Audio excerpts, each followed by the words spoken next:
I'm planet Earth and the only planet that possesses life.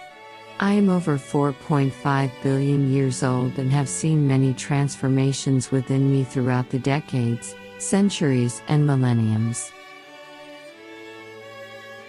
The oceans are mine.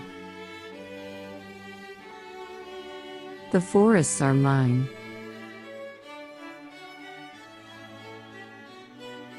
The air is mine. The fire is mine.